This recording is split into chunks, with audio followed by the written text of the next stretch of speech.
को लेकर के लगातार कोशिश ये हो रही है कि बहुत तेजी से काम पूरा कर दिया जाए, लेकिन इसका प्रभाव एक ही हो रहा है कि बीएलओ शिकायत कर रहे हैं कि उन पर लगातार मानसिक दबाव बढ़ता जा रहा है। और ऐसे में अब राष्ट्रीय शैक्षिक महासंघ ने इस स्थिति को गंभीर मानते हुए चुनाव आयोग से मांग की है कि इसमें वो लोग हस्तक्षेप करें। महासंघ के मुताबिक बीएलओ को रोजाना करीब 18 घंटे तक फील्ड में दौड़ना पड़ रहा है, पोर्टल पर डेटा अपलोड करना पड़ रहा है। दूसरी ओर ऐप और पोर्टल बार बार क्रैश हो जाते हैं। महासंघ ने कहा है कि आयोग से पुनरीक्षण कार्य की अंतिम तिथि बढ़ाई जाए, सहयोगी स्टाफ की नियुक्ति की जाए।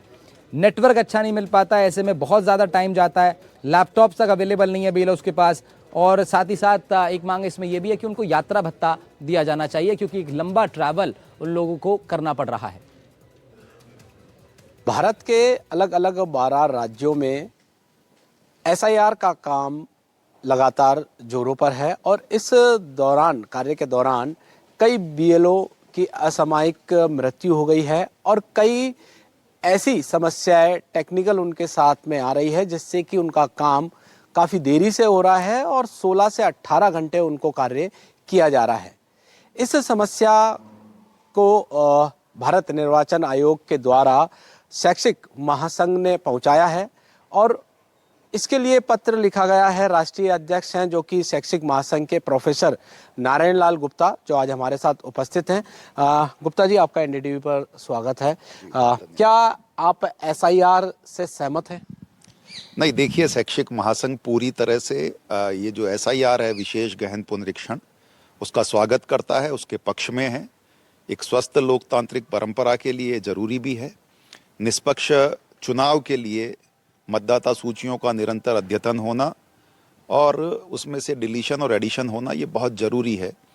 और इसलिए देश भर में जब भी ये काम चला है, हमारे शिक्षक बीएलओ के रूप में या अन्य किसी भी भूमिका में निष्ठापूर्वक इस राष्ट्रीय यज्ञ में अपनी आहुति देते रहे हैं।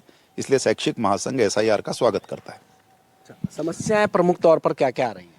देखिए, एसआईआर की जो प्रक्रिया अभी चालू हुई है उसको लेकर, क्योंकि शैक्षिक महासंघ लगभग 29 राज्यों में 13,50,000 टीचर्स का ऑर्गेनाइजेशन है और अधिकतर टीचर्स हमारे बीएलओ के रूप में काम कर रहे हैं।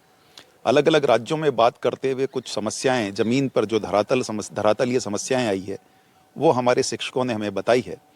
उन्हीं समस्याओं को हमने मुख्य निर्वाचन आयोग तक पहुंचाया। उनमें विशेष तौर से जो प्रशासनिक समस्याएं आ रही है, तकनीकी समस्याएं आ रही है और जो मानवीय व्यवहार की समस्याएं आ रही है, उनको लेकर हमने जो नीचे हमारे बीएलओ के रूप में काम करने वाले शिक्षकों की भावनाएं हैं, वो वहाँ तक पहुँचाई है। उनमें कार्य का दबाव है। तकनीकी यदि हम बात करें तो बीएलओ ऐप का बार बार क्रैश होना, कैप्चा का काम नहीं करना, या कि कुछ ऐसे इलाके हैं जहाँ पर नेटवर्क नहीं होना और ऐप का जाम होना, अधिकारियों का जो व्यवहार है, जो कार्य के दबाव के कारण, उस दबाव में अधिकारियों के द्वारा शिक्षकों को धमकी देना, उनके वेतन रोकने की, उनको कारण बताओ नोटिस देने की, उनके सस्पेंड करने की।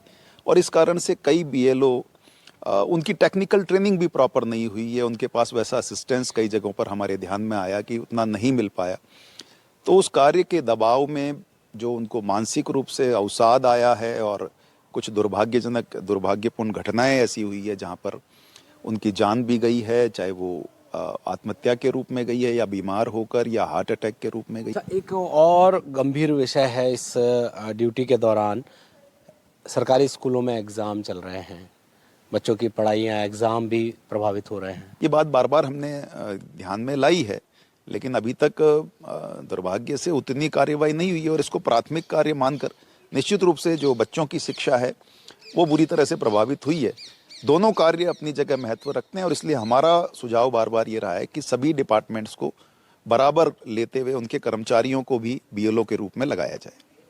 बहुत बहुत शुक्रिया। तो ये है नारायण लाल गुप्ता जी और इन्होंने चुनाव आयोग को एक पत्र लिखा है जिसमें बीएलओ के सामने जो समस्याएं आ रही है उसका समाधान तुरंत प्रभाव से किया जाए, वो आग्रह किया गया है।